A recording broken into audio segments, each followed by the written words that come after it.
इसका व्यंजक प्राप्त करें।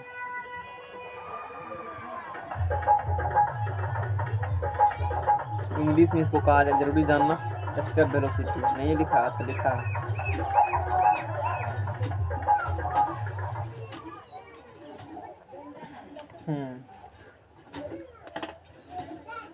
पहले कोई हमको बताएगा पलायन का मतलब क्या होता है? नहीं पता है। महाभारत सब कभी देखते हो? रामायण सब नहीं देखते हो?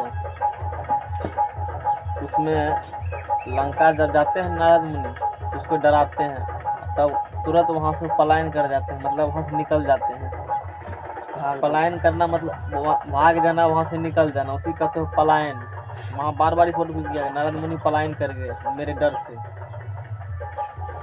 यहाँ पर पलायन क्या का भी वही मतलब है ना? पलायन तो समझ में आ गया होगा, वहाँ से भागना। कहाँ भागेंगे जाकर के? सुनो, पलायन वेग क्या होता है सुनो। जब किसी वस्तु को पृथ्वी की गुरुत्वाकर्षण बल के विरुद्ध उदर दिशा की ओर फेंकी जाए और यदि वह वस्तु पुनः पृथ्वी की सतह पर नहीं लौटे, तब उस वस्तु की वेग को पलायन वेग कहते हैं। Escape velocity. तुमको पता है हर एक जितना भी वस्तु है पृथ्वी पर, उसको गुरुत्वाकर्षण बल खींचती है अपने तरफ, यानी कि धरती अपने केंद्र की तरफ क्या करती है? खींचती है। कोई भी वस्तु हम लोग ऊपर फेंकते हैं, वो नीचा कहाँ आता है? यदि ऊपर फेंकते हैं ऊपरे चला जाए, लेकिन नीचा आ जाता है। ऐसा एक केस में हो सकता है, तो ऊपर चढ़ रहे हो, कोई व्यक्ति ऊपर चढ़ रहा है, वो नीचा पुनः आएगा उसी कंडीशन में जब नीचा कोई खींचने वाला हो। सोचने वाली बात है। पैर पे मान लो पे तू ट्री पर चढ़ रहे हो, ऊपर चल रहे हो, तू ऊपर जा रहे हो, ठीक है। नीचा आने के लिए तुमको खींचेगा तभी नीचा होंगे, या अपने मन से, तभी ना। दो कंडीशन में, उसी कंडीशन में। उसी प्रकार से जब कोई वस्तु फेंकते हैं ना, तो हम तो वस्तु किधर फेंके हैं? अब गुरुत्वाकर्षण नीचा खींच रहा है, बल लगा रहा है धीरे धीरे नीचे। एक समय ऐसा होगा ऊपर जा रहा है ना, नीचा खींच रहा है, एक समय ऐसा होगा यहाँ जैसे 0, अब ऊपर नहीं जाएगा, वेलोसिटी से क्या हो चुका है? शून्य हो चुका वेलोसिटी। जब वेलोसिटी शून्य हो जाएगा, वहां से फिर नीचा गिर जाएगा। ऐसा मान लो गुरुत्वाकर्षण बल नहीं है खींचने वाला, एक बार वस्तु को फेंक देगा ना, अनंत काल तक वो चलते रहेगा। लेकिन ऐसा हकीकत होता नहीं है, क्योंकि गुरुत्वाकर्षण बल सब जगह विराजमान लगभग कुछ न कुछ ऐसा मतलब समझ में आ गया ना? तो एस्केप वेलोसिटी पलायन वेग मतलब क्या होती है? गुरुत्वाकर्षण बल के विरुद्ध। गुरुत्वाकर्षण बल खींचेगा नीचा, लेकिन हमको उसके विरुद्ध वस्तु को फेंकेंगे पृथ्वी से, किधर दिशा में? उदर दिशा में। तो पृथ्वी से बाहर चले जाए वस्तु, पृथ्वी के गुरुत्वाकर्षण क्षेत्र से क्या हो जाए? बाहर चले जाए वस्तु। तो जिस वेग से फेंके हो उस वस्तु को, उसी वेग को पलायन वेग कहते हैं। समझ में आ गया ना? और यही पलायन वेग जो है, कोई भी रॉकेट लॉन्च करेगी, कोई भी सैटेलाइट लॉन्च करती है साइंटिस्ट, वो धरती के गुरुत्वाकर्षण क्षेत्र से बाहर ले जा छोड़ती है ना उसको, तो उसको पलायन वेग जितना होती है, आगे पढ़ेंगे 11.2 किलोमीटर पर सेकंड होती है। अलग अलग धरती के लिए इतना है, अलग अलग प्लेनेट के लिए अलग अलग है, क्योंकि अलग अलग प्लेनेट के लिए जी का मान तो अलग अलग, इसके लिए वैल्यू वेरी करती है। तो पलायन वेग यही हुआ। पलायन वेग एस्केप वेलोसिटी वह वेलोसिटी है जिस वेलोसिटी से किसी वस्तु को फेंकने पर वह धरती के गुरुत्वाकर्षण क्षेत्र से बाहर चले जाए, ठीक है ना? उसी को क्या कहते हैं? पलायन वेग कहते हैं। जैसे मान लो कलम को फेंकते हैं, हम चाहते हैं कि कलम धरती के गुरुत्वाकर्षण बल से बाहर चले जाए, इसको 11.2 किलोमीटर पर सेकंड, मतलब 1 सेकंड में इसको हमको दूरी तय करना पड़ेगा 11.2 किलोमीटर, यहाँ से लगभग 100 बाजार अनुमान। क्या सेकंड में? 1 सेकंड में इस वेलोसिटी से फेंकेगा ना इस कलम को, तब फिर घूर करके वापस कभी नहीं आएगा। सोच लो, फेंक सकते हो? नारद मुनि तो खूब उछल कूद करते थे, तुरंत इससे वहाँ आंख मुने वहाँ पर कट, आंख मुने वहाँ पर कट। मैं सोचो उसके पास कितना वेलोसिटी होगा, इसके वेलोसिटी समझ में आ गया ना? जितना रॉकेट देखते हो, कुछ भी देखते हो ना, कोई भी सब चीज़ मतलब स्पेस में भेजा जाता है साइंटिस्ट के थ्रू, उसका वेलोसिटी 11.2 कम से कम उतना रखना पड़ेगा। वैसे हकीकत में उससे ज़्यादा ही होती है। 1 सेकंड में वो 11 की 15 किलोमीटर तय कर जाता है दूरी 1 सेकंड में, इतना पकड़ाता है। एक बार नहीं, धीरे धीरे पकड़ता है। जैसे मोटरसाइकिल एक बार 90 पर तुरंत लग जाएगा, धीरे धीरे 90 पर ना, वही होती धीरे धीरे पकड़ेगा वेलोसिटी पूरा। इतना फास्ट की सोच नहीं सकते हो, बहुत फास्ट, हवा से भी अधिक स्पीड, हवा को चीरते हुए। विमान सब जो उड़ती है ना, साउंड जो आती है ना, वो साउंड इसलिए आती है हवा को चीर रहा है, वो हवा से भी अधिक स्पीड से है। समझ में आ गया ना? तो आशा है इसके वेलोसिटी तुमको समझ में आ गया होगा।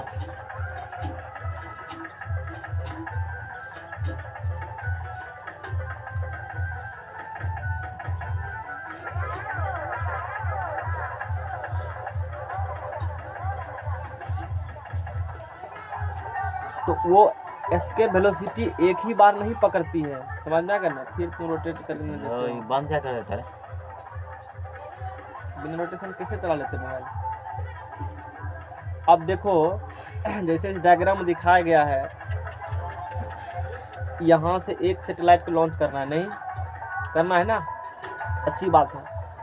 जो एक ही बार एस्केप वेलोसिटी में पकड़ लेती धीरे धीरे। जैसे यहाँ पर सैटेलाइट है ना, ये ऐसे दिखाया गया, ऐसे चल रहा है, लेकिन ऊपर जा रहा है, धीरे धीरे स्पीड होगा, क्या होता है, इंक्रीज होता था। जैसे जस्ट लाइक मोटरसाइकिल चलाते हो, और जब पकड़ लेगा 11.2 किलोमीटर वेलोसिटी, उतना या उससे अधिक, तो वह गुरुत्वाकर्षण क्षेत्र से क्या होंगे, बाहर चले जाएंगे। और बाहर जा करके वो कहाँ स्थापित हो जाएंगे, तो बाहर जा करके वो देख रहे हो जिस प्रकार से यहाँ पर सारा सैटेलाइट्स जो भी है ना, ये धरती गुरुत्वाकर्षण मान लो यहाँ तक है, इससे जैसे बाहर जाएगा अब वापिस ये नहीं आएगा। अब बस इसके चारों तरफ जैसे जैसे घूमेगा धरती, अब उसके चारों तरफ वो भी घूमेगा, तो बन जाएगा ना। ये बात मैंने जानकारी बहुत अधिक दे दिया। इसे कहते हो एस्केप वेलोसिटी। इतना रखना ध्यान में, एक प्रकार की वेलोसिटी है, उतना वेलोसिटी फेंकने पर धरती के बाहर चले जाओगे। तुमको किसी को भेजना होगा मॉर्निंग वॉक के लिए अलग प्लेनेट पर, तो 11.2 किलोमीटर पर सेकंड उसको उठा के फेंक दो वो कहाँ चला जाएगा मॉर्निंग वॉक के लिए? चंद्रमा पर चला जाएगा, मंगल ग्रह पर चला जाएगा, जहाँ चाहोगे वहाँ जा सकता है। लेकिन उतना पावर नहीं है, बजरंगबली तो है नहीं, फेंक देंगे। आगे चलो। इस पलायन वेग को इसे VE द्वारा सूचित किया जाता है।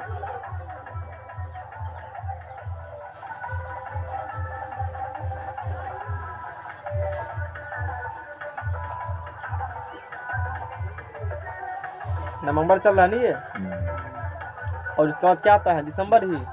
नवंबर बाद दिसंबर ही होगा ना, हो सकता है एक अलग महीना भी हो, कलयुग है ना। 13 हो जाएगा। क्या स्थिति है मैथ फिजिक्स केमिस्ट्री में होता है, पढ़ रहे हो कि नहीं पढ़ रहे हो? कि वैसे हाँ धारा ले कापी चलो ना। अब हम लोग पलायन वेग का व्यंजक प्राप्त करेंगे, एक्सप्रेशन ऑफ एस्केप वेलोसिटी, है ना।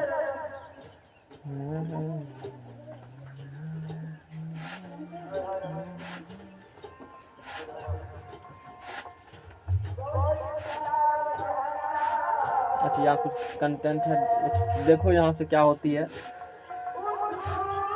माना कि हम लोग पता कर रहे हैं एक्सप्रेशन ऑफ एस्केप वेलोसिटी, पलायन वेग का व्यंजक। यानी कि ऐसे अभी बताया कि पलायन वेग वह वेग है जितना वेलोसिटी से वस्तु को फेंकने पर धरती के गुरुत्वाकर्षण क्षेत्र से बाहर चले जाएगी, वही कहते हो ना। वो कितना होगा वेलोसिटी पूछेगा ना, निकालते हैं फार्मूला, उस पर पुट करेंगे जी का मान, जिस प्लेनेट का जी का मान पुट करेगा और उसका रेडियस पुट करेगा, उस प्लेनेट का पलायन वेग निकल जाएगा। और धरती का बात करें तो वो 11.2 किलोमीटर पर सेकंड धरती की होती है, स्पेशल है ना, 11.2 किलोमीटर पर सेकंड धरती के लिए। अब √2gr होती है ये पलायन वेग का मान। √100 क्या होती है, 2gr होती है। अच्छा, √100 क्या हो गई, ये 2gr हो गई, बन गया अब है। √100 2gr किसके लिए हो गया, सबके लिए। अब कोई कहेगा कि न मंगल ग्रह का बताओ पलायन वेग कितना होगा, कहेंगे मंगल ग्रह पर जी का मान पुट करो, अब मंगल ग्रह क्या पुट कर दो, रेडियस पुट कर दो, तो मंगल ग्रह का निकल जाएगा। चंद्रमा पूछेगा तो चंद्रमा का GR पुट कर देंगे, धरती का पूछेगा, धरती का GR पुट कर देंगे तो वो आएगा 11.2 किलोमीटर पर सेकेंड। ठीक है ना। तो अब हम देखते हैं कि सही में आता है कि नहीं, कि दूसरा कुछ आता है। तो मान लिया, जैसे मान लो ये अपना अर्थ है, ये अर्थ है, ये हो गए रेडियस ऑफ अर्थ हो गए, मास इसका m हो गए, माना कि पृथ्वी की त्रिज्या एवं द्रव्यमान क्रमशः r एवं e, r e r, ठीक है, r e या r मान लो, इसमें r का क्या इसीलिए r e कहीं कर सकते हो, r सफिक्स में ही है, गुना में नहीं है, r ऐसे सफिक्स में है, लिखा गया वहाँ, ध्यान देने चीज को। पलायन वस्तु की द्रव्यमान एवं वेग क्रमशः m एवं v है न। इनिशियल पोजीशन पर मान लेते हैं कि वस्तु यहाँ पर है, शुरू में, यहाँ से कितना हाइट्स पर है, h हाइट्स पर है, इनिशियल पोजीशन ये हो गया है ना। चलो ठीक है, जो भी है, वस्तु मतलब फेंक रहे हम लोग। धरती का त्रिज्या कितना माने हैं, कैपिटल R। धरती का मास कितना माने हैं, कैपिटल M। पलायन वस्तु का द्रव्यमान मान लेते हैं m, एवं पलायन वस्तु का वेग मान लेते हैं कितना, ve। अब देखो, total energy of escape body बराबर ऑन द अर्थ सरफेस बराबर ग्रेविटेशनल काइनेटिक एनर्जी प्लस, तुमको पता है, वस्तु को कहीं फेंक दो, जितना उसके पास पहले था ऊर्जा, बाद में भी क्या होंगे, क्योंकि ऊर्जा का ना तो निर्माण होता है ना ही ये केवल एक रूप से दूसरे रूप में चेंज होते हैं। Total energy of escape body on the earth surface, जब वो बॉडी अर्थ सरफेस पर था, उसके पास जितना टोटल एनर्जी होगा, कितना मान लिया है मैंने, ई मान लिया टोटल एनर्जी को, वो टोटल एनर्जी बराबर होगा ग्रेविटेशनल एनर्जी। कितनी टोटल एनर्जी, ग्रेविटेशनल एनर्जी, क्योंकि ग्रेविटी विरुद्ध भी काम कर रहा है ना, वस्तु को फेंकेगा ऊपर, ग्रेविटी विरुद्ध काम करेगा ना, उसमें जो एनर्जी खर्चा हो गया वही होगा ग्रेविटेशनल एनर्जी। जैसे किसी के पास कितना एनर्जी है कैसे पता करेंगे, कुछ भी नहीं है, तो हम दोनों से करवाएंगे। जैसे आगे याद करो, क्लास में बताए होंगे, दो आदमी को बोलेगा हम पावरफुल तो हम पावरफुल, कोई बात नहीं है, तो हम दोनों से करवाएंगे और देखेंगे जो ज़्यादा काम कर पाता है उतना ज़्यादा एनर्जी होंगे। उसी प्रकार से अब ये तो ऐसे बिना काम करवाए नहीं पता कर सकते हो कि कितना एनर्जी उसके पास है, कैलकुलेशन नहीं कह सकता है, लेकिन काम करवाने के बाद चल जाएगा पता किसके पास इतना एनर्जी है। अब वो जो वस्तु फेंके हैं कितना ऊर्जा नहीं पता है ना। अच्छा, कौन काम किया, ग्रेविटी विरुद्ध काम किया, तो ग्रेविटेशनल पोटेंशियल एनर्जी हो गया, यानी कि GPE हो गया। अच्छा, ये तो उसके विरुद्ध काम किया, उसके विरुद्ध तो काम कर ही रहा है ग्रेविटी विरुद्ध, लेकिन ऊपर भी जा रहा है ना, तो गतिमान वस्तु है, तो गतिमान वस्तु में कौन एनर्जी होती है, काइनेटिक एनर्जी, यानी कि उसके पास दो प्रकार की एनर्जी होगा, GPE और KE, समझ में आ गया होगा ना। अच्छा, अब ध्यान देने वाली बात है, नेगेटिव होंगे यहाँ, काय नेगेटिव होंगे, वस्तु ग्रेविटी के विरुद्ध काम कर रहा है, नहीं कर रहा है, काम कर रहा है ना, तो उस स्मॉल m का मास का वस्तु और m मास का पृथ्वी, दोनों के बीच gravity -g capital M small m बटे r, विपरीत दिशा में काम कर रहे हो ना फोर्स को। ऐसे जो इससे पहले पढ़े एक वस्तु यहाँ है m और एक वस्तु m नट को है, ऐसे फोर्स काम करता था ना, ये उल्टे हो रहा है, वस्तु जा रहा है उधर, अब फोर्स लग रहा है इधर लग रहा है, ये सिर्फ प्लस वाला, उधर कितना लग रहा है, अरे उतना ही लग रहा है, लेकिन डायरेक्शन क्या है वहाँ पर, क्योंकि जितना ग्रेविटी खींचेगा इधर नीचे से उतने न कमेगा वेलोसिटी उसका, इसलिए मैंने से लगा दिया मैंने कि इतना कमा रहे हो, ठीक है ना। प्लस काइनेटिक एनर्जी जानते करते हो, बॉडी का वेलोसिटी क्या माने हो, v माने हो, मास m है, स्मॉल m है, तो हाफ mv², ठीक है ना, ये बात हो गई। अच्छा, e होगा यहाँ से, ve होगा, ये हो गया समीकरण नंबर 1 का। अब देखो, total energy of escape body at infinite distance with respect to earth surface is equal to 0। अनंत दूरी पलायन वस्तु की कुल ऊर्जा पृथ्वी के सापेक्ष शून्य होती है। अब वस्तु बहुत दूर जा चुका, अनंत दूरी जा चुका है, तो अनंत दूरी पलायन वस्तु की कुल ऊर्जा पृथ्वी के सापेक्ष क्या होगी, शून्य होगी। कितना अधिक ऊर्जा पृथ्वी का और वस्तु कितना दूर जा चुका है, लगभग उसका ऊर्जा क्या हो जाएगी, शून्य हो जाएगी पृथ्वी के सापेक्ष, क्योंकि पृथ्वी के पास ऊर्जा प्रचुर भंडार है, नहीं है ऊर्जा। तुम 1 लीटर पानी पी लेते हो तो कहता है 1 किलोमीटर दौड़ जाएंगे, और पृथ्वी के पास क्या लीटर पानी होगा, अनुमान लगा सकते हो? कोई दिक्कत वाला बात नहीं है, तो समझ गया होगा है। इसी से निकाल के मोबाइल पे टिकटॉक खेलते हो, जो भी है टिकटॉक, सब तो पृथ्वी के पास है। जितना आंख से दिखाई देता है तुमको, सारा चीज पृथ्वी से ही निकलती है, बना हुआ है। बात समझ रहे हो? आंख से जितना चीज दिखाई देता है सब मिट्टी है, टोटल चीज। अब कहेगा ई भी, बोलेंगे हाँ यह मिट्टी ही है, ये भी धरती के अंदर से ही प्लास्टिक आया है, वहीं से सब बनेगा, नहीं बनेगा? ये कापी भी बनेगा उसी से, फिर यहाँ भी कभी बनेगा। तो फिर टाट के घर में और ईटा घर में क्या टेंशन, सब सेम है, क्योंकि सब उसी से आया है। क्योंकि तुमको पता है मिनरल जो होती है अर्थ से निकलती है, सारा मिनरल निकलती है ना। सीमेंट बनेगा ना, उसके लिए लाइम चूना पत्थर चाहिए, और चूना पत्थर पहाड़ है जो कि ज्वालामुखी फटती है, वही पत्थर धीरे धीरे उसको कन्वर्ट हो जाती है लाइम में, पता होगा। कोयला भी उसी से निकलेगा, हीरा भी उसी से निकलेगा, पेट्रोलियम डीजल सारा चीज निकलती है उसी से। एवं प्रकार का कहाँ सारा चीज निकलती है, उसी से निकलती है। बात समझ जाएगा ना? इसीलिए सब का मूल स्वरूप क्या है, मिट्टी ही है। चलो, इस साइंस के बात हम लोग किए, ऐसा ग्रंथ पुराण में भी कहे जाते हैं। तो ऊर्जा संरक्षण सिद्धांत के अनुसार, इसीलिए ऊर्जा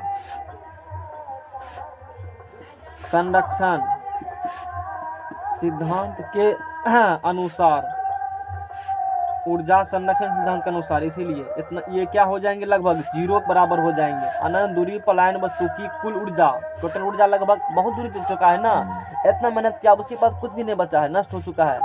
नष्ट नहीं हुआ मतलब ऊर्जा कन्वर्ट हो गया दूसरे फॉर्म में, तुम्हारे पास नहीं है, तुम दौड़ रहे हो, और तुम्हारा ऊर्जा बचेगा, क्योंकि तुम्हारा ऊर्जा दूसरे फॉर्म में ट्रांसफॉर्म हो चुका है, तुम एनर्जी को लॉस कर चुके हो।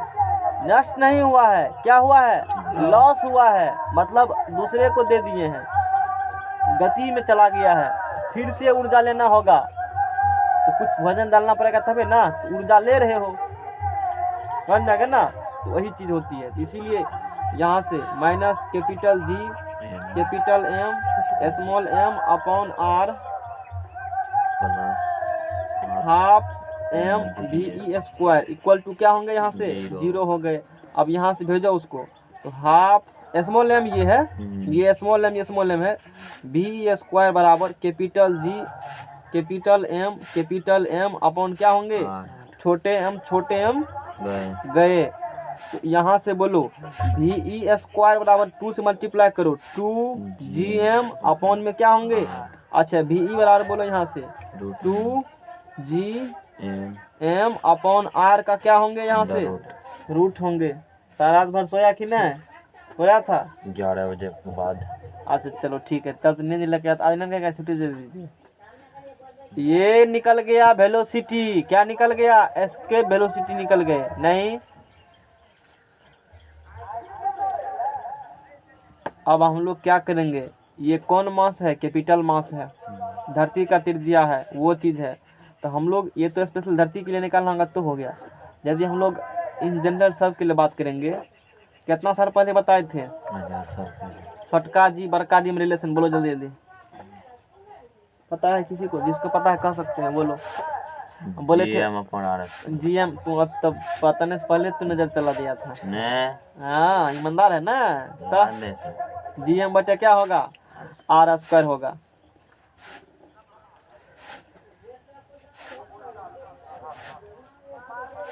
GM गुना करो यहाँ से, ARG गुना क्या होगा, यहाँ से R² होगा। GM बराबर क्या लिखेगा, बोलो।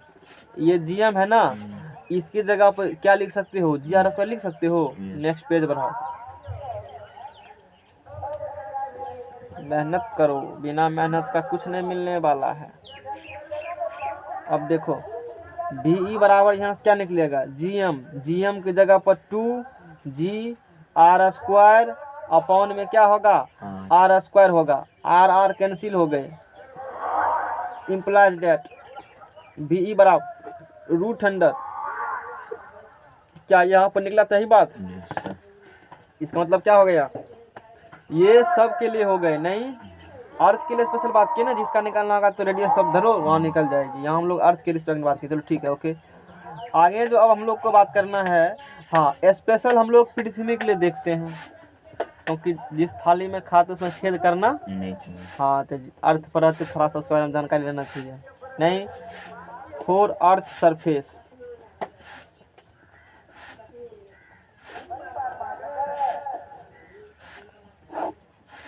है ना, वहाँ मेला की बात किया गया इस चीज़ को, अर्थ सरफेस के लिए। अच्छा, अर्थ सरफेस के बोलो जी का मान 9.8 metre per second square, radius 6.4 गुना 10 टू दी पावर 6 मीटर, इसीलिए वेलोसिटी बराबर √2gr 2 g r। सबको तो पता होगा मेरा गुना भाग कितना ठोस है, जानकारी है नहीं बात पहले से? Yes. जानकारी में रहना चाहिए, नहीं है तो गूगल पर सर्च कर लेना। नहीं है हैं?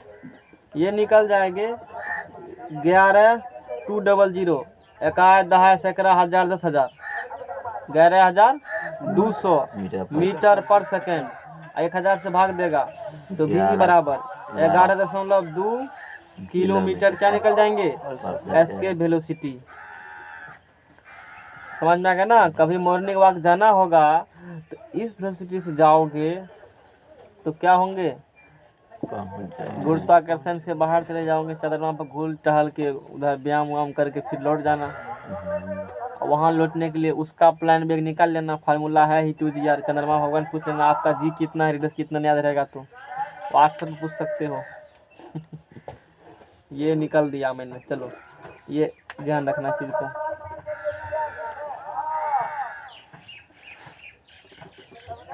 अब चलो कक्षीय वेग से अब बात करेंगे, कक्षीय वेग ऑर्बिटल वेलोसिटी है ना। कक्षीय वेग से आप क्या समझते हैं?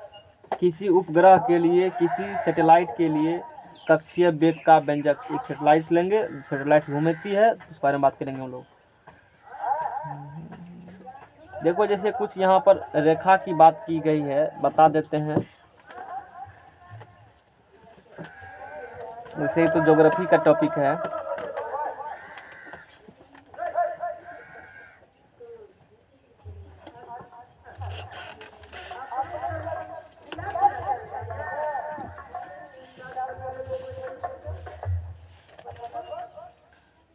अर्थ के बारे में कुछ जानकारी ले लो, मुफ्तिया की जानकारी है, ले लेना चाहिए है, पता होगा सबको ये बात। लाइट बढ़ाया हुआ है पूरा। ये अर्थ है नहीं, इस प्रकार से है। ये 2D फिगर बनाया हुआ है, एक्चुअली में 3D फुटबॉल के गेंद जैसा होती है, कुछ समझ सकते हैं। ये इसका इक्वेटर होती है, ये ईस्ट, ये वेस्ट, नॉर्थ, ये south, east west north south, north pole south pole, equator. एक होती है लेटीट्यूड, एक होती है लॉन्गिट्यूड। लेटीट्यूड किसे कहते हो?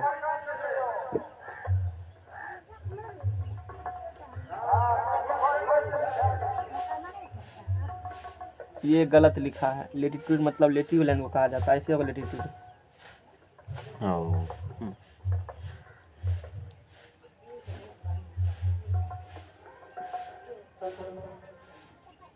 यहाँ ठीक है।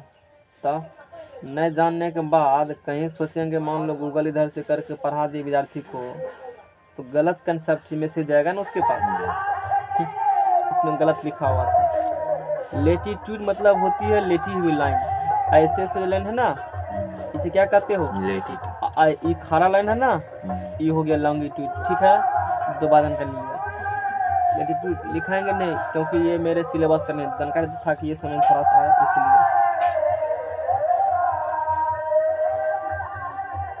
अब देखो, वो तो नॉर्थ साउथ समझ गया ना। ईस्ट हुआ, ये से इक्वेटर का विषुवत रेखा का 0 डिग्री मतलब यहाँ से 23.5 डिग्री पर ट्रॉपिक ऑफ क्या है? कैंसर है। ये भी मतलब ठीक है, ट्रॉपिक ऑफ कैंसर है। इक्वेटर से कितना डिग्री ऊपर? 23.5 ट्रॉपिक ऑफ कैंसर है।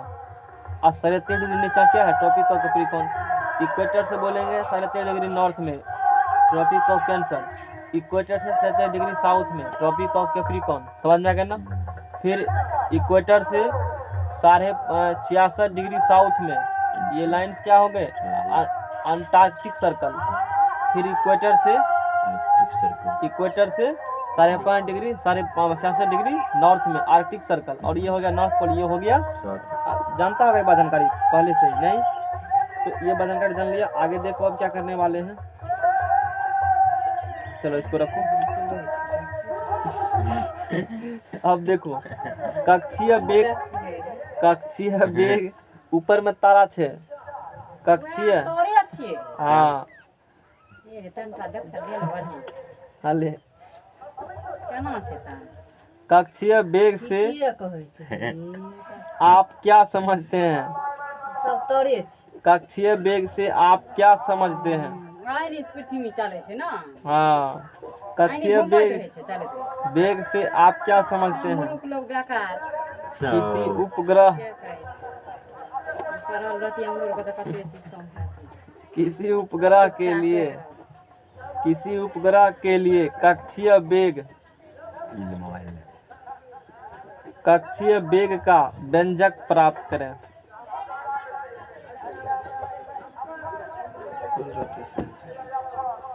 व्यंजक प्राप्त करें, तो पहले समझेंगे, ये क्वेश्चन हो गया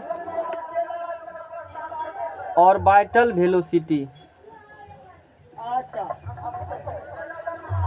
मतलब कक्षीय बेग।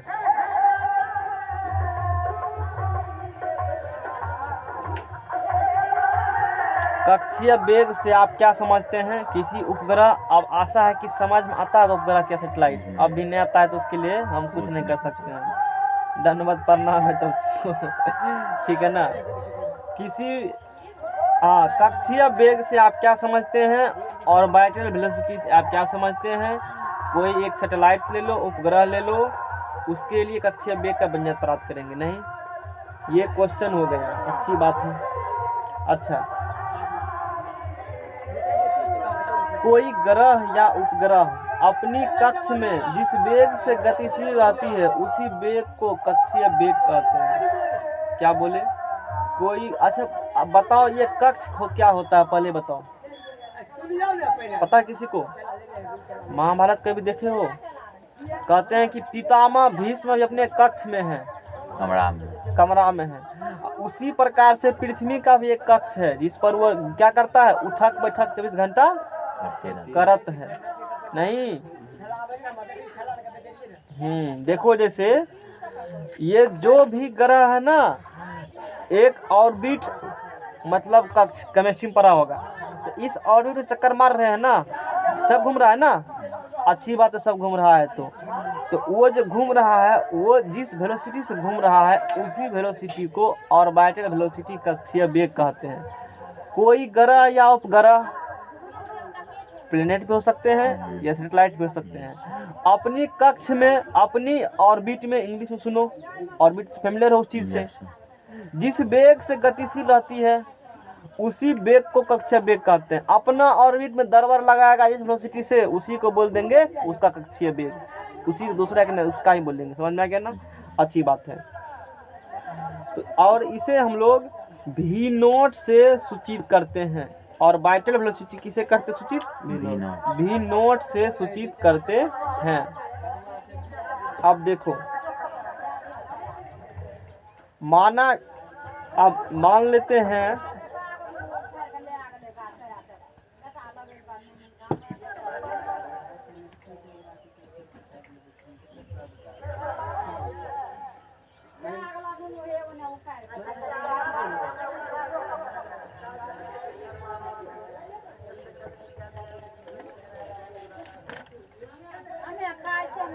जो पढ़े हो उस पर नंबरिकल दिया है, जा करके बना लेना, सारा नंबरिकल बन जाएगा, ग्रुप में सेंड कर देना, आसान है, देखते हो ना, जी बराबर फार्मूला, इतना इतना बहुत इजी नंबरिकल है। जो आसान लगता है वही जरूरी भी है, अब ज़्यादा दिमाग नंबरिकल जरूरी भी नहीं है, समझ जाएगा ना। ये भी बन जाएगा, पढ़े हो ना, दूरी बराबर करके देखो, डेरिवेशन में था, तो प्रयास करना, देखना एक बार, टक्कर लगाना, लग जाए तो लग जाएगा। इजी नंबरिकल काफ़ी है, सब बन जाएगा। ये सब कापी देखना, सब ने RPLS है, डायरेक्ट कापी से मिल जाएगा। समझ में आ गया ना? देखो इस टाइप्स का भी ये पढ़ाए हैं, ये नहीं पढ़ाए हैं। आगे और केपलर्स लॉ नहीं पढ़ाए, आगे हैं केपलर्स लॉ है, अच्छी बात है। ठीक है, तो बनाना ही है। अब देखो ऑर्बिटल वेलोसिटी को मान लेते हैं कि ये अपना पृथ्वी है, अर्थ है नहीं।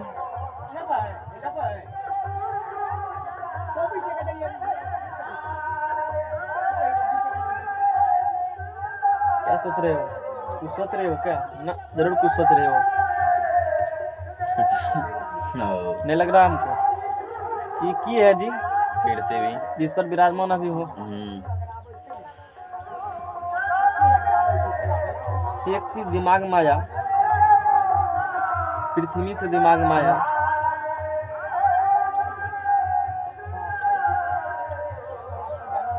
सर्च मारो यूनिवर्स। एक चीज और दिखाते हैं, क्यूरस को यूनिवर्स। मैं सर्च करते हाँ, तुम्हारा अस्तित्व हमारा अस्तित्व कहाँ है, कितना आदमी उछलता कूदता है, थोड़ा सा जानकारी ले लो। सिर्फ हम ही बता सकते हैं, क्योंकि जिसके पास तो पढ़ा अभी तक वो नहीं बताया है। यूनिवर्स अच्छी बात है। इसके बारे में कोई कुछ बता सकते हो हमको? बताओ, लेने दो सर्च थोड़ा सा। ये टिक्का टिक्का दिख रहा है सबको? क्या है टिक्का टिक्का? ये टिक्का टिक्का वाला क्या है बताओ, बता सकते हो? तारे अच्छा, तारा है। नहीं, तारा है ना, बहुत पढ़ल लिखल हो। अच्छा, इसमें क्या है? धरती पर रहते हो ना, खूब कहते हो भाजपा राजद, कुछ जान भी लो यहाँ से कि क्या है। जानकारी में है, अच्छा लगता है देखने में, यही सिर्फ है ना। तू कहाँ रहते हो इसमें बताओ? ये यूनिवर्स दिखाए हैं जिसे ब्रह्मांड का आकाश गंगा कहते हो। ठीक है, जो भी है। एगो बिंदा दिख रहा है यहाँ, टिक्का दिख रहा है, वो धरती है। कोई बिंदा मान लो। ये संसार कितना बड़ा है कहते हो ना, खेत में मिट्टी 1 बीघा मान लो खेत ले लेते हैं, कुछ समझ लो थोड़ा सा। 1 बीघा खेत ले लिया ना, ढेला कितना दिखोगा गिन नहीं सकते हो। उस ढेला में छोटका एगो दाना ले लो, तो उतना बड़ा पूरा विश्व जिसे कहते हो ना संसार हो गए। उस उतना बड़ा छोटका एगो कौनखी सा ऊ हो गया धरती, तुम वहाँ रहते हो। वो धरती में एगो क्वांटा में बैठल है हम लोग अभी रहमपुर में। ये हो गया जिसे कहते हो ना एकदम विशाल ब्रह्मांड हो गए। उस ब्रह्मांड में दुका हुआ है सौर मंडल तुम्हारा, यानी कि ऐसे एगो ऐसे है ना, यहाँ पर अपना सौर मंडल है, ऐसा ऐसा अरबों खरबों सौर मंडल है पृथ्वी जैसा जैसा ढेरी है ग्रह ऐसे ऐसे। उसमें एगो छोटका सा बिंदा में धरती तुम्हारा है। उतना बड़ा धरती में यहाँ जो कि उसका कोई गिनती ही नहीं है, हैं? और वहाँ हम लोग रहते हैं। और किसको वोट देंगे, लड़ाई करते हो सब, मेरा है तो मेरा है। समझ में आ गया ना? कुछ सीखा? नहीं सीखा कुछ? धरती के बारे में कुछ समझा कि हमारा अस्तित्व कहाँ है? हैं? नहीं सीखा? नहीं समझ में आया। नहीं समझ में आया? नहीं समझना है, एगो लिंक भेज देंगे तो समझ लेना, बता देगा बढ़िया से। इतना आसानी से सही में समझ में नहीं आता है, इतना आसानी से समझ जाता तब क्या रहता है। जानना होगा तो देखना, बहुत इम्पोर्टेंट है। ज्योग्राफी नहीं पढ़े हो थोड़ा, इसलिए दिक्कत हो रहा है। ज्योग्राफी पढ़ रहे तो आसान होता। 10th में ज्योग्राफी नहीं पढ़ा, दूसरा पढ़ा था क्या? अच्छा, रट्टाफिकेशन किया था। ठीक है, कोई बात नहीं, भेजेंगे, जान लेना। जानकारी के बताना चाहिए कि हम जहाँ रह रहे हैं मेरा अस्तित्व क्या है। ये अर्थ है, इस पर कोई प्लेन ये अर्थ है, इसका मान लेते हैं कि इसका मास जो है वो क्या है जी? नहीं, ये अर्थ मान लो है, वो अदर चक्कर लगाएंगे। ये क्या है? सेंटर क्या है इसका? रेडियस क्या है इसका? मास क्या है? एकदम भरल है पूरा से, पैसा भरल है इसमें। मट्टी ही क्या है? पैसा नहीं है मट्टी पैसा। तू कहेगा नहीं, कहेंगे ठीक है चंद्रमा की मट्टी लाओ, कितना महंगा बिकेगा तू सोच भी नहीं सकते हो। 10 टका लो देखने के लिए सिर्फ भी तो डेली 1 करोड़ आदमी देखने के लिए आएगा। 1 करोड़ गुना 10 को तुम तो ऐसे अंबानी बन जाओगे, ओ नहीं बन जाओगे? समझ में आ गया ना? काश चंद्रमा पर हम लोग जाते कभी। मिट्टी जरूर लाते बोरे बोरे भर के। बोरे बोरे नहीं ला पाओगे। अपना सुरक्षित आ गया वही बहुत बात है। मिट्टी कौन लाएगा? मुट्ठी में आए। आती है थोड़ा मोड़ा साइंटिस्ट रिसर्च करने के लिए है ना, वो लाती है, अच्छी बात है। माना कि पृथ्वी की त्रिज्या एवं द्रव्यमान क्रमशः r एवं m है, अच्छी बात है। स्मॉल m द्रव्यमान की कोई उपग्रह, स्मॉल m द्रव्यमान की कोई उपग्रह अपनी कक्षा में, किसके कक्षा में? अपनी गणित अपनी कक्षा में कक्षीय वेग v0 से गतिशील है और पृथ्वी की सतह से उपग्रह की ऊंचाई h है एवं वृत्तीय पथ की त्रिज्या स्मॉल r है। खोलो सैटेलाइट से समझ आते हैं। कितना सैटेलाइट्स पढ़ेगा?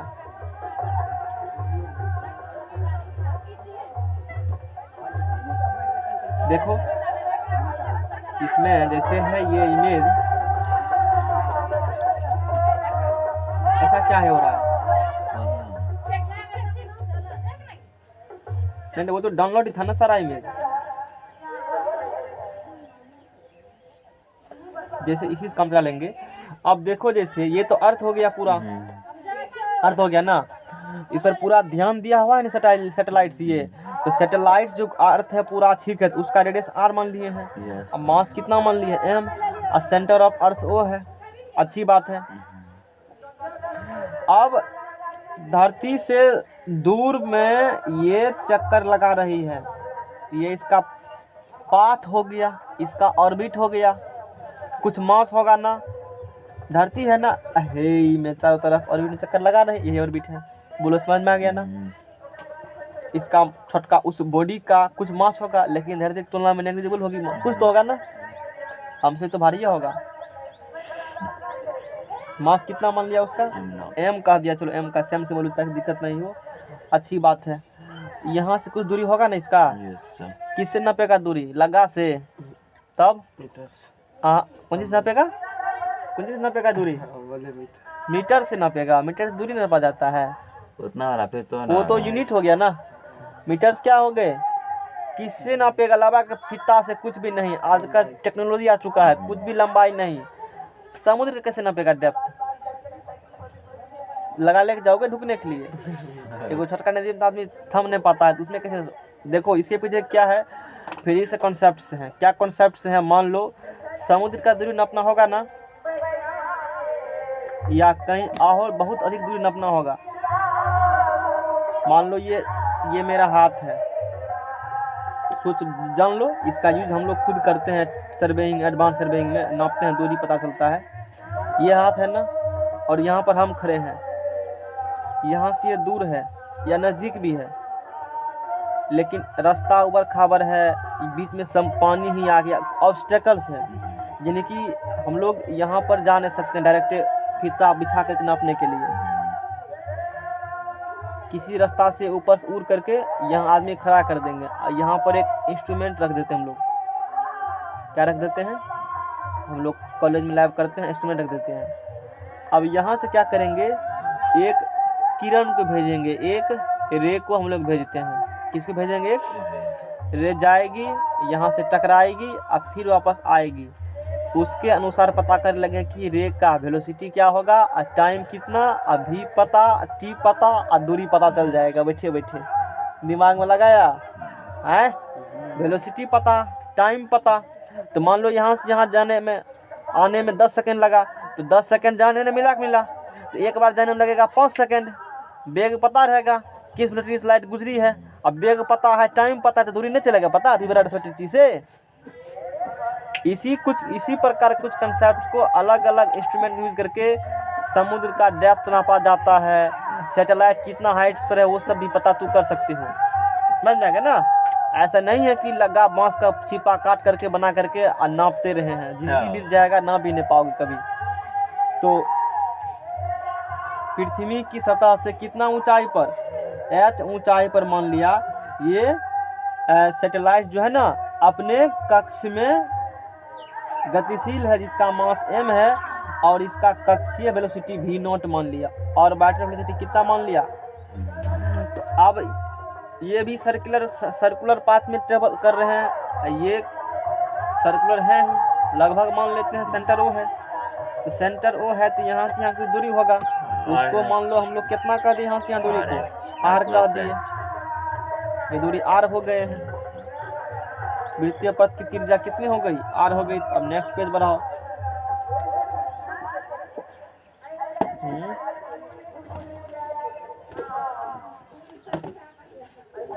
भारत का सबसे पहले कौन यात्री अंतरिक्ष में गया था, नाम खूब सुना होगा तुम लोग। Neil Armstrong. भारत का, भारत की तरफ से, अरे कल्पना चावला नहीं गई थी सबसे पहले लेडीज में, वही थी ना, लेकिन जा नहीं, लौट नहीं पाई, चली तो गई लेकिन लौट, उसको पहले पता चल गया था अब जाने वाले मेरा टिकट, कटने वाला विमान फेल इंजन कर गया था उसी समय।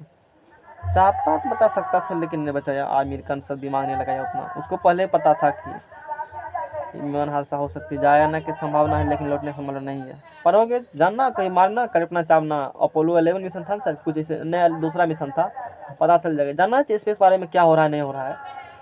चलो, इसीलिए पृथ्वी एवं उपग्रह के बीच लगने वाला गुरुत्वाकर्षण बल, पृथ्वी एवं उपग्रह दोनों बीच में कौन बल लगेगा, उपग्रह के बीच लगने वाला गुरुत्वाकर्षण बल। आज बहुत शांत तुम लोग हो लेकिन पृथ्वी एवं उपग्रह के बीच लगने वाला गुरुत्वाकर्षण बल बराबर उपग्रह पर लगने वाला अपकेंद्र बल, बोलो अपकेंद्र बल बराबर, बोलो तब समझ में आएगा, नहीं तो पता नहीं चलेगा। पवन बोलेगा अपकेंद्र बल, उपग्रह पर, जल्दी कहो ना लेट हो रहा है, लगने वाला, मुंह वाला टका लगा क्या, बोलो तुम ही बोलो, सोचा होगा हम बोल देंगे, हम इंटेलिजेंट हैं, नहीं सोचता होगा हैं, बोलो, नहीं बोलेगा। अच्छा कभी पढ़ाए हैं, बोलो। पृथ्वी की ओर लगने वाला, पृथ्वी की तरफ लगने वाला, कहाँ इमेज सर्च है, इसमें दिखा देते हैं सारा चीज एक बार फिर से, नेट खोला है, लिखेंगे तो नहीं है ना,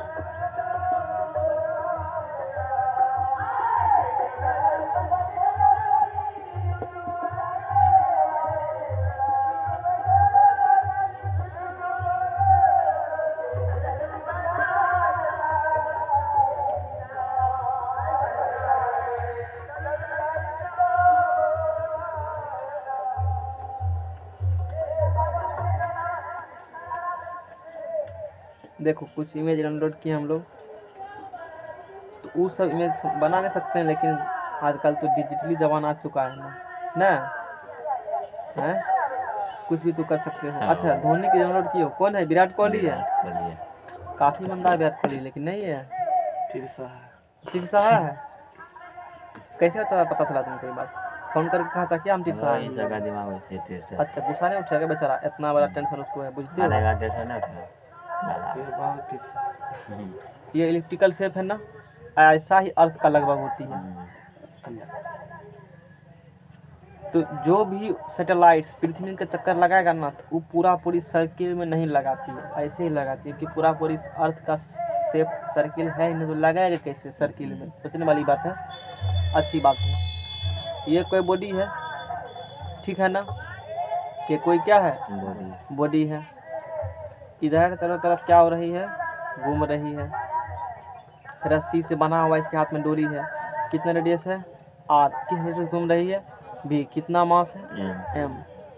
तब इस बॉडी का इस सेंटर की तरफ जो लगेगा ना फोर्स, उसी को क्या कहते हो, सेंट्रीपिटल फोर्स, पढ़ा है ना जी, सेंट्रीपिटल फोर्स हो गया, यहाँ पर भी बात मेंशन किया हुआ है, ऐसे करके ही पढ़ो, सेंट्रीपिटल फोर्स उसी प्रकार से दिखाया गया, यानी कि बॉडी मूव कर रही है अपना ऑर्बिट में, सेंटर की तरफ फोर्स लगेगा, सेंट्रीपिटल फोर्स हो गया, और सेंटर से बाहर लग गया तो सेंट्रीफ्यूगल फोर्स हो गया। नहीं हो गया? समझ में आ गया?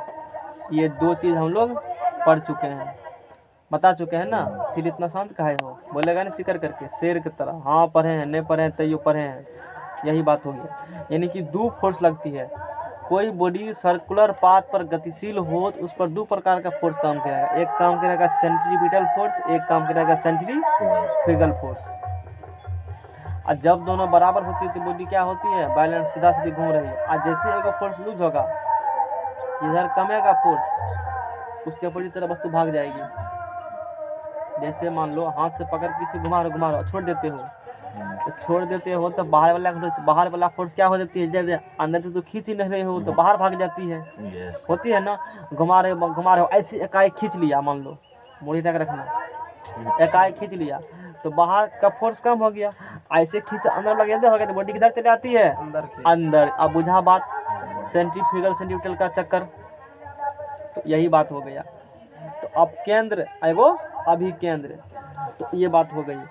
तो अब वही बात होती है पृथ्वी एवं उपग्रह के बीच। अरे हिंदी क्या होता है इसका केंद्र बल का? English centripetal. हमको हिंदी नहीं रहता दिमाग में। अब केंद्र का इंग्लिश क्या होता है? सेंट्रीपिटल। कन्फर्म हो? कन्फर्म हो? हम तो कन्फर्म नहीं है, एक बार देखो मार करके। वो हिंदी बड़ा दिक्कत करता है। क्या बोला तू? सेंट्रीपिटल क्या करेंगे? CENTRIPETAL सेंट्रीपिटल फोर्स न, क्या लिखा है? हाँ वो तो कहबे करेगा ना, केंद्राभिमुख।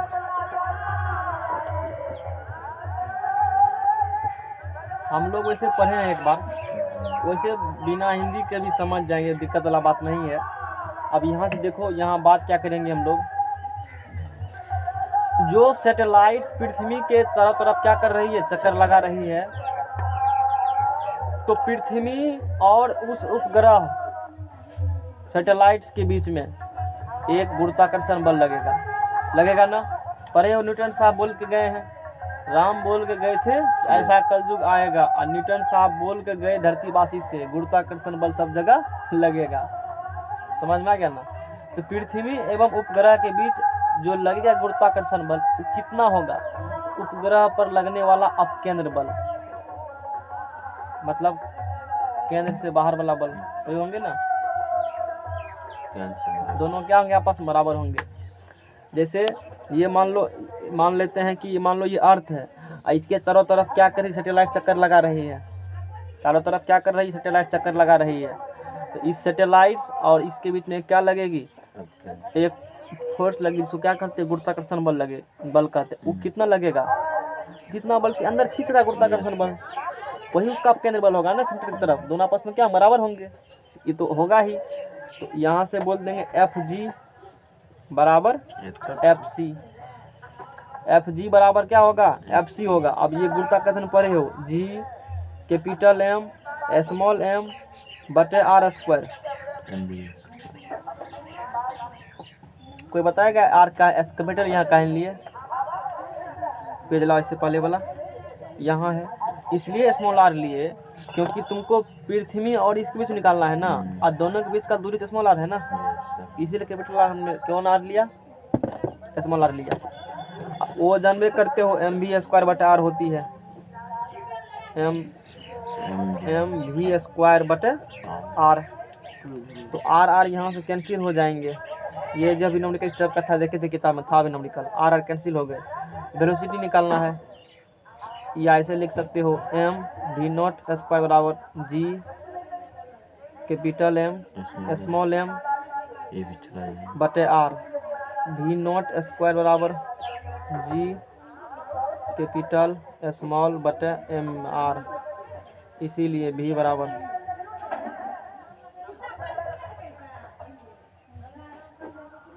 यहाँ मैम कैंसिल नहीं हो।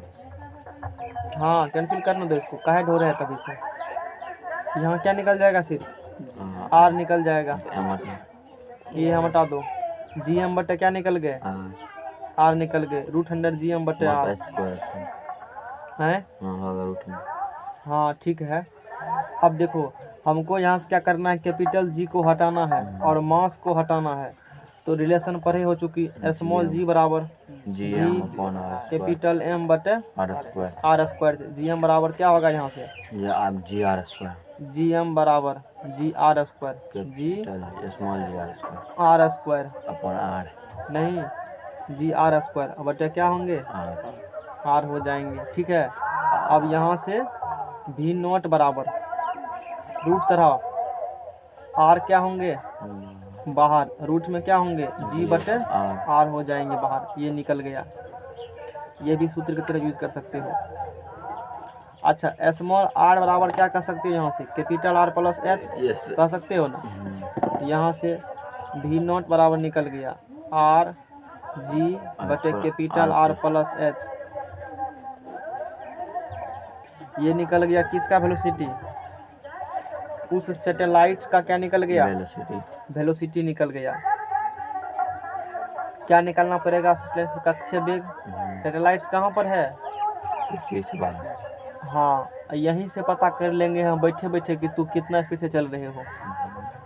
समझने वाली बात, सैटेलाइट ऊपर है ना, बैठे बैठे देखो साइंटिस्ट का कमाल, बैठे बैठे पता कर लेगा कि वो किस स्पीड चल रहा है। उसके लिए क्या करना पड़ेगा, आर का मान, जी का मान, आर का मान तो पते हैं सब, कॉपी कलम पे लिख ले हैं।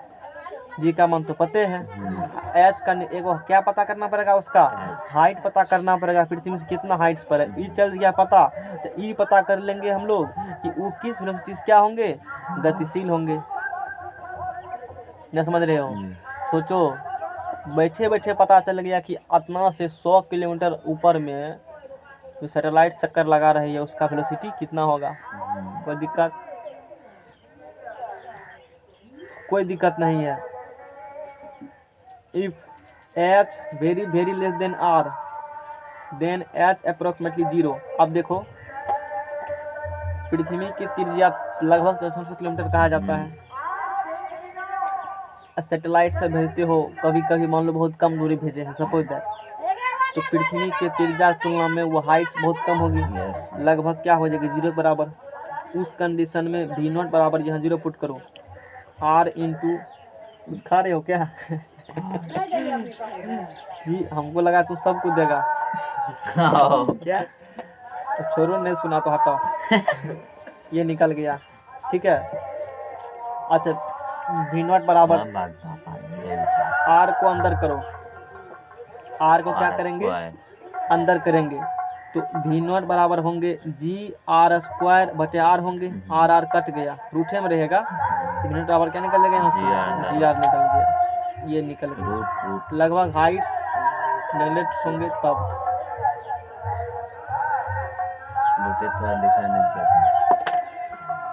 चलो अब क्या पढ़ेगा। अच्छा केपलर, अच्छा चलो केपलर्स लॉ पढ़ाएंगे, लॉ पेज लॉ, बहुत इंतजार में थे हम, केपलर आएंगे लॉ पढ़ाएंगे, केपलर आएंगे लॉ पढ़ाएंगे, हैं नहीं पढ़ेगा केपलर लॉ क्या, ये केपलर लॉ एक लौता है ये तो, किसको किसको पढ़ने का मन नहीं करता है बताओ यार, लिखल है ना अभी फॉर्मूला पढ़े क्या, निकलो निकलो निकलो, दक्षिणा जमा करने दिया है, कल से नहीं आना, कल से नहीं आएंगे नहीं, इसको घुसने में नहीं कल से नहीं दे तुम्हारा देखो। अभी जो पढ़े हो ना यही है, यही बात पढ़े, अभी डेरिवेशन यही किए हैं, तो पढ़ सकते हो यहाँ थ्योरी है ना। ऐसे पेन पे टेंशन नहीं रखो,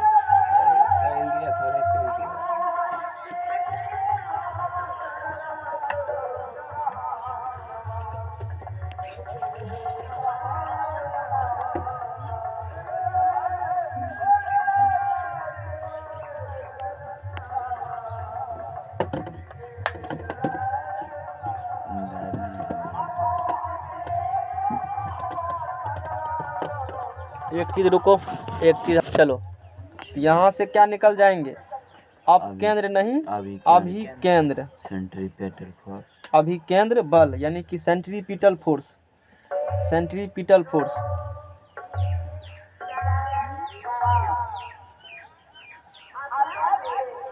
यानी कि यहाँ पर ये हुआ कि वो ऐसे जो ये धरती है, इस उपग्रह चक्कर लगा रही है, धरती और उपग्रह के बीच में जो लगा गुरुत्वाकर्षण बल, ई भी खींचेगा इसको, ई भी खींचेगा इसको, लेकिन इसका मास कम है, इसका मास क्या है, ज़्यादा है। ज़्यादा फोर्स से कौन धरती खींचेगा, यानी कि धरती ज़्यादा फोर्स खींचेगा तो उपग्रह को बाहर जाने, आगे जाने नहीं देगा, अंदरे करके रखेगा, समझ रहे हो ना, अंदरे करके रखेगा। तो चूंकि खींच रहा है ना, तो सैटेलाइट्स जो है ये, इसको ये धरती खींच रही है, इधर बल लगेगी तो किधर लग रही है, केंद्र के तरफ लग रही है, तो अभी केंद्र बल हो गया सेंट्रीपिटल फोर्स। और वो mv² होती है, वो किसके कितना बल से खींचेगी, जितना ग्रेविटेशनल फोर्स उसी बल से। अब ये दोनों बराबर होगी, अब बुझा बात को, ये बात हो गई। अब पकड़ो, अब जो पढ़ने वाले हम लोग हैं, एगो लॉ केपलर का हो जाएगा, काफी इंपोर्टेंट केपलर का लॉ है। और न्यूटन का जो देखते हैं गुरुत्वाकर्षण लॉ, वो केपलर के लॉ से ही मदद लेकर के निकाले थे, है ना। और पता चलेगा कि प्लूटो बाबा का ही नहीं है ग्रह, समाज से बाहर क्या कर दिया उसको। पहले समाज में थे, दल उसको मिलता था, अब लेकिन नहीं मिल रहा है।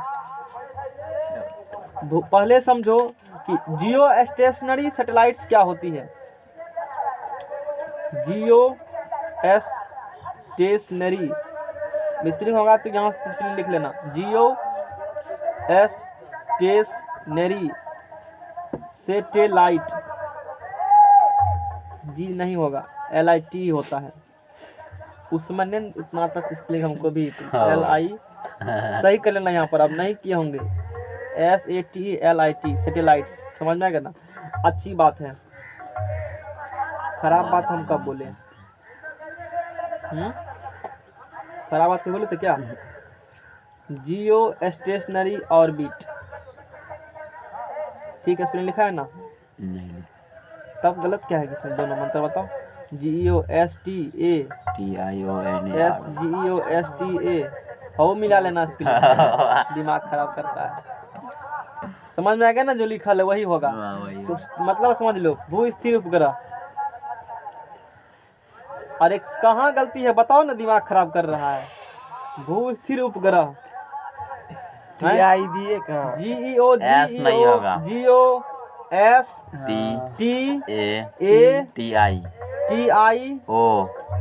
अब सही है इसके बाद। अच्छा वहाँ भी सही कर लेना। हाँ, जियो स्टेशनरी सैटेलाइट्स हो गई है। तो बात को समझो, जियो स्टेशनरी सैटेलाइट्स क्या होती है। सैटेलाइट्स के प्रकार की होती है, अलग अलग उसका ऑर्बिट भी है। इतना किलोमीटर भेजेंगे तो फलना ऑर्बिट में होगा, इतना किलोमीटर भेजेंगे तो इस ऑर्बिट में होगा। हमको हर एक प्रकार का सैटेलाइट नहीं पढ़ना है, पढ़ना होगा तो यूट्यूब कर लेना, पता चल जाएगा। जो टाइप्स ऑफ सैटेलाइट्स पता चल जाएगा, कितने प्रकार के सैटेलाइट्स होते हैं, लेकिन अभी जरूरी उतना नहीं है। अभी क्या पढ़ने वाले हम लोग, भू स्थिर उपग्रह क्या होती है। तो भू स्थिर उपग्रह वह कृत्रिम उपग्रह है, मतलब जियो स्टेशनरी सैटेलाइट्स वह आर्टिफिशियल सैटेलाइट्स है। आर्टिफिशियल मतलब हम खुद बनाते हैं। चंद्रमा पृथ्वी का उपग्रह है, लेकिन कैसा है, नेचुरल है। हम जो बना बना कर भेजते हैं, धरती के चारों तरफ चक्कर काट रहा है, देखो सी चंद्रमा काट रहा है ना, हम भी बना के भेजेंगे, काटेगा। तो वो कौन उपग्रह हो गए, मानव निर्मित हो गए, आर्टिफिशियल हो गए। लेकिन चंद्रमा कैसा है, नेचुरल है। देखा देखी से कर रहे हैं ना, चंद्रमा चक्कर धरती काट रहा था तो बोले तू अपने था ना, हम भी एक भेजेंगे, वो भी मेरा नुमाइंदा चक्कर काटेगा। जब वो जो तू यहाँ से भेजेगा, पृथ्वी से जितना लिखल है 22,300 माइल्स या 36,000 किलोमीटर पृथ्वी से दूरी पर रहेंगे और वो पृथ्वी का चक्कर काटेंगे, तो उस सैटेलाइट्स को जियो स्टेशनरी सैटेलाइट्स कहेंगे। और वो जिस ऑर्बिट में चक्कर लगाएगा, उस ऑर्बिट को जियो स्टेशनरी ऑर्बिट कहेंगे।